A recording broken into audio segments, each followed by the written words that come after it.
Vous êtes dans la Newsroom.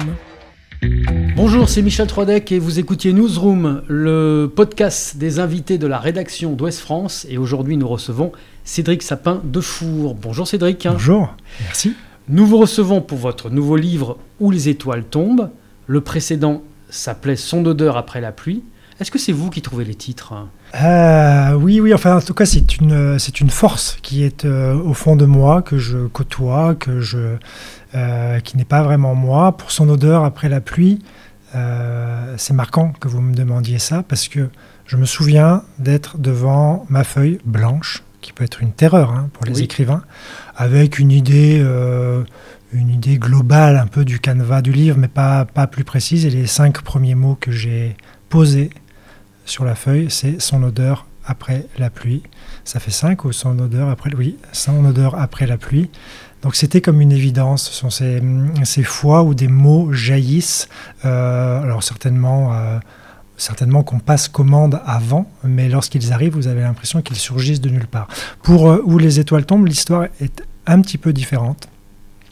Il y avait un titre qui pour moi était là, présent, évident, naturel, lié à l'histoire, mais après discussion avec les éditeurs, et je crois qu'ils ont raison, nous avons changé le titre. Et ce titre-là, Où les étoiles tombent, c'est comme une histoire d'amour qui se bonifie chaque jour. Chaque jour, je le trouve encore plus adapté que la veille. Donc j'espère que nous allons vivre ensemble une belle histoire. Mais qu'est-ce qui signifie pour vous Où les étoiles tombent, justement ? Où les étoiles tombent, alors ce livre raconte la chute depuis le ciel, parce qu'elle était en parapente de mon épouse, mais vous imaginez bien que je n'ai pas voulu faire un jeu de mots sur le titre en rapport avec cette terrible épreuve. C'est qu'en fait, ça s'est passé en Italie. Voilà. Et là-bas, en Italie, je l'ai appris alors par cette chose qu'on appelle le hasard, mais qui n'est pas tout à fait le hasard. En fait, les étoiles filantes, là-bas, se disent les étoiles tombantes. Donc, je le dis dans le livre, en tant que lecteur, moi j'aime beaucoup découvrir à un moment, encore une fois, au hasard d'une page tournée, pas l'explication, mais la présentation du titre. En fait, pourquoi ce titre ? Et dans ce livre, il y a un passage où j'apprends en Italie qu'en fait, les étoiles tombantes sont des étoiles qui filent et qui résistent à la chute. Voilà. Alors, le début de ce livre, c'est vous êtes tous les deux dans un van, c'est votre vie. Alors, je crois que vous êtes 6 mois prof de gym tous les deux, et puis 6 mois sur les routes, c'est votre vie, et puis il y a un drame qui va arriver.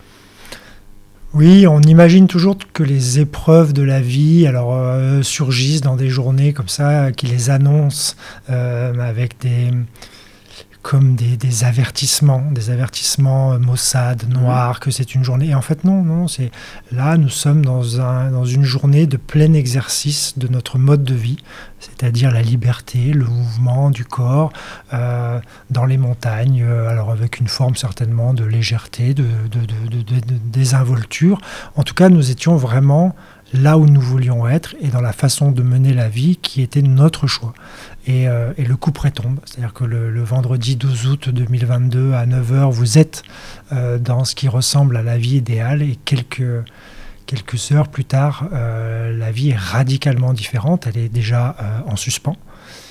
Alors ça arrive, encore une fois, on n'a pas besoin d'aller s'élancer d'une montagne dans le Haut-Adige pour qu'il y ait une rupture totale comme ça, radicale du cours idéal de notre vie. Ça peut être en traversant une rue, ou ça peut être en recevant un avis d'un médecin. Il n'empêche que ça s'est passé comme ça, et la transition ne s'est pas faite en douceur, évidemment. Alors là, ce qui est extraordinaire, c'est que ce livre, au départ, n'en est pas un. C'est que vous décidez, Mathilde, votre épouse, a un carnet de bord, donc elle remplit tous les jours en tout cas, ou presque, et vous décidez de continuer son tableau de bord, puisque elle est à l'hôpital, elle a failli mourir, et vous reprenez la plume pour elle, en quelque sorte.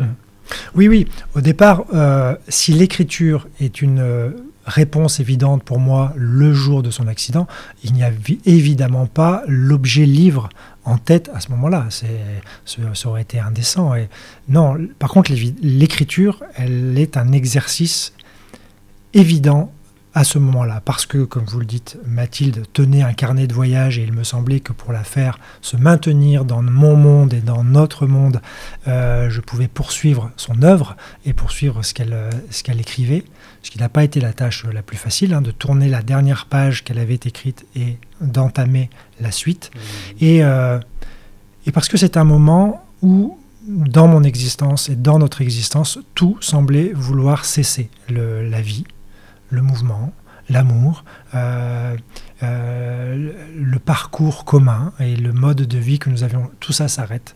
Et j'ai l'impression, moi, d'où je suis, dans mon petit fourgon, dans notre petit fourgon, j'ai l'impression que je n'ai la main sur rien, que tout m'échappe, que tout se dérobe sous mes pieds et je ne trouve qu'un outil avec lequel je peux encore un peu avoir une main mise sur le déroulement, c'est un stylo, c'est une feuille. Et les mobiles, on les devine, c'est à la fois de consigner ce qui est en train d'arriver, de lutter contre les fins, comme je vous le disais, de fixer ce qu'il advient. C'est-à-dire, est-ce que vraiment c'est en train de nous arriver? Est-ce que je suis en train de rêver ou est-ce que... Et plus tard, si jamais la vie me fait ce cadeau de maintenir Mathilde dans une vie décente, envisageable, elle aura peut-être besoin d'avoir ce matériau mnésique pour se reconstruire. Et aussi la peur d'oublier, la peur que les danses un petit peu de la mémoire viennent corrompre, viennent perturber, viennent pervertir ce qui s'est vraiment passé. Sur l'instant, vous ne le conscientisez pas comme ça. Sur l'instant, c'est un geste évident, c'est un jaillissement, c'est un geste de survie, mais il y a tout ça derrière. Et à partir de quel moment ça peut devenir un livre? C'est-à-dire, après quel moment vous avez envie finalement de le partager auprès d'autres personnes?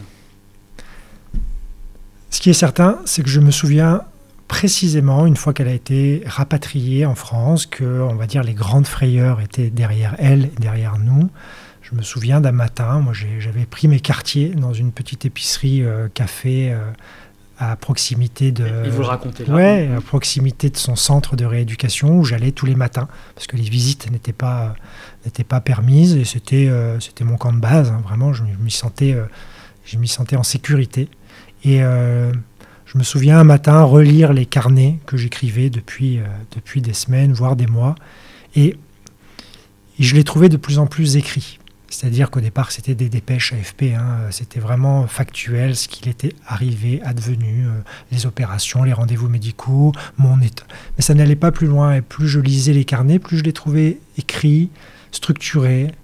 Et je crois qu'une discussion vraiment houleuse s'est installée entre une parcelle de moi et une autre parcelle, l'une disant à l'autre tu n'envisages quand même pas de faire de ce qui arrive à Mathilde un matériau littéraire et de le présenter aux autres, espèce d'indécent. Et une autre parcelle qui disait mais pourquoi pas rendre hommage et rendre public le combat qu'elle a mené et le surpassement qui a été le sien. Voilà, ça a bataillé pendant quelque temps et l'objet que vous avez devant vous démontre que les seconds ont gagné.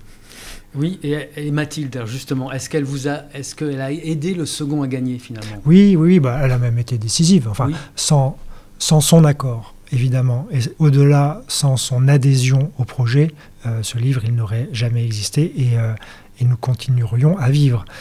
Mais elle a été, je dirais presque, en tout cas, si ce n'est demandeuse, accompagnatrice du projet d'écriture. Et lorsqu'elle a lu ce qu'on appelle les épreuves, les mots veulent dire quelque chose, même dans le monde de l'édition. Oui. Les épreuves, c'est-à-dire la dernière version avant la version définitive du livre que l'on trouve en librairie, elle a eu une façon particulière de lire le livre, parce que le livre est structuré avec le découpage de cette journée du 12 août 2022 et les journées d'après. Et elle a eu une lecture singulière de ce livre, c'est-à-dire qu'elle n'a lu que les journées d'après. Elle n'a pas voulu s'aventurer dans ce jour J. Trop difficile peut-être. Ouais, trop difficile. Et lorsqu'elle a fini sa lecture partielle et partiale du livre, elle m'a regardé, elle m'a dit « Maintenant que je sais que je ne meurs pas, je vais pouvoir aller au jour J. » Et là, elle allait se cogner au jour J, en sachant que malgré les immenses incertitude de cette journée-là, au final, elle s'en sort. Et je vous avoue que la première fois où elle a lu le livre, je n'en menais pas large. Ouais. Je comprends. Et on apprend dans Où les étoiles tombent que son odeur après la pluie, à ce moment-là, n'est même pas fini d'écrire. Il est en gestation, je crois. Oui, il est en gestation. Quand elle a son accident, il me reste quelques chapitres à écrire. Donc évidemment, quand elle a son accident, l'écriture d'un livre, même la fin de l'écriture d'un livre, passe non pas au second plan, mais devient minuscule. Donc je rédige un mail à l'endroit de mes éditeurs, un peu dans les jours d'après, en leur disant que je vais abandonner, que ça n'a aucun sens, que ça n'a aucune signification et que ce serait de toute façon physiquement impossible. Et dans les premiers mots, à son réveil du coma, à ses premiers mots, les premiers mots de Mathilde, alors que le nom de sa maman, elle l'a oublié, que son métier, elle l'a oublié, le nom de notre village, elle l'a oublié, que nous sommes en Italie à ce moment-là, ça a disparu. Elle me demande textuellement, c'est « Et Loulou ». Et Loulou, c'est le petit nom qu'on donnait à Hubac, le chien du livre. Donc là, je me dis, bon, elle est dans la confusion, elle pense qu'il est toujours vivant, donc je lui dis non, mais tu sais, Loulou. Elle me dit non, mais pas Loulou, Loulou le livre. Donc en fait, elle se souvenait que j'étais en train d'écrire, de finaliser ce livre. Donc ce à quoi je lui réponds que ça n'est pas important. Et elle me dit que si, c'est important. Donc finalement, dans ses premiers éclats de conscience, c'est sa nature, c'est la nature de Mathilde. Elle a tout de suite été tournée vers moi et ce qu'elle avait repéré comme étant important dans le déroulé de mon existence. Et donc c'est elle qui m'a botté les fesses pour poursuivre l'écriture. Et on sait ce que ça a donné derrière. Elle a eu raison, Son odeur après la pluie s'est vendu à près de 700 000 exemplaires. Il y a une adaptation en bande dessinée qui est sortie il n'y a pas longtemps. Il y a une pièce de théâtre qui, je crois, a été présentée à Avignon. Et il y a un film qui va venir. Comment, vous, l'écrivain, vous vivez tout ça ? Ah, je vis ça avec beaucoup d'excitation, d'une forme de satisfaction aussi, qui n'est pas un sentiment sale, mais surtout avec une grande curiosité et une forme d'admiration de la façon dont s'emparent d'autres créateurs dans leur domaine d'activité, dans leur domaine de réalisation. Et ce qui me touche vraiment, et ce qui me fait du bien, c'est de les voir s'emparer de Son odeur après la pluie avec un grand esprit et un grand degré de liberté. C'est-à-dire que José Luis Monuera n'a pas réinventé l'histoire, mais en tout cas l'a redessiné, si on peut dire. Voilà. Au théâtre, il y a vraiment une interprétation particulière de Son odeur. Et si Son odeur après la pluie, le livre, et si la vie du bac et de sa meute racontée dans les pages de Son odeur après la pluie peuvent inspirer justement ce sentiment de liberté et ce sentiment de douce et fidèle réinterprétation, ça me remplit de joie. Merci Cédric. Merci à vous de votre invitation.